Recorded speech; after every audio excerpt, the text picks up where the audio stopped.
नमस्कार, मी पंजाब डक. परभणी जिल्हा, लातूर जिल्हा, बीड जिल्हा, धाराशिव, त्याच्यानंतर नगर जिल्हा, त्याच्यानंतर जालना जिल्हा, संभाजीनगर, सोलापूर जिल्ह्यात आज बऱ्याच ठिकाणी विखुरलेल्या स्वरूपाचा पाऊस पडणार आहे. म्हणून हा अंदाज लक्षात घ्यायचा. म्हणजे सर्व दूर पडणार नाही, पण बऱ्याच ठिकाणी असं जीवदान ठरणारा पाऊस येणार आहे. म्हणून हा अंदाज लक्षात घ्यायचा. मग राज्यात मोठा पाऊस कधी येणार, तर राज्यात तुम्हाला एक सांगू इच्छितो की मोठा पाऊस कधी येणार. तुम्हाला एक सांगू इच्छितो की राज्यामध्ये सांगायचं झालं तर सध्या तरी मोठा पावसाचं वातावरण नाही, असाच भाग बदलत विखुरलेल्या स्वरूपातच पडणार आहे. म्हणून हे अंदाज लक्षात घ्यायचा. राज्यात फक्त जुलैच्या शेवटच्या आठवड्यात मात्र चांगला पाऊस राहणार आहे. म्हणून हा अंदाज लक्षात घ्यायचा.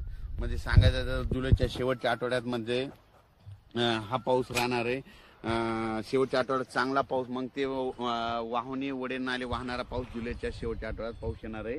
म्हणून हा अंदाज लक्षात घ्यायचा. पण राज्यात सध्या तरी मात्र पूर्व विदर्भ झालं, पश्चिमी विदर्भ झालं, दक्षिण महाराष्ट्र, उत्तर महाराष्ट्र, कोकण पट्टी, खानदेश सर्व दूर असं उडे नाले वाहतील तसा पाऊस नाही. फक्त आज मात्र 14 आणि 15 जुलैच्या दरम्यान मात्र दुपारी 3च्या नंतर बऱ्याच ठिकाणी पाऊस पडायला दिसेल. भाग बदलत पर्सनल काहीला सोडून देईल, कुठं पडेल कुठं नाही. म्हणून हे लक्षात येतं. पण राज्यात सध्या तरी मोठं नाही, पण राज्यात मात्र 15 आज बऱ्याच ठिकाणी ठिकठिकाणी पाऊस पडणार आहे. म्हणून हे लक्षात यायचं. राज्यात नंतर काय होणार आहे, 18च्या नंतर परत एकदा वातावरण चेंज व्हायला सुरुवात होणार आहे.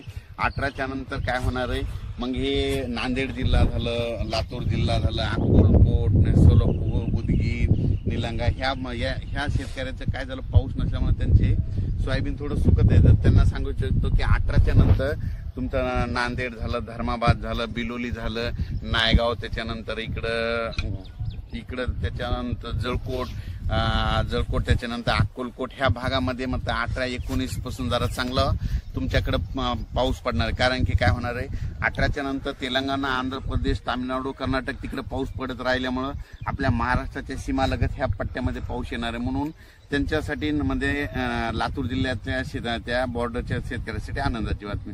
पण राज्यात मात्र 22 तारखेच्या नंतर परत आता वातावरण म्हणजे असं वाढत 22 जुलैच्या नंतर चांगलं वातावरण वाढत जाईल.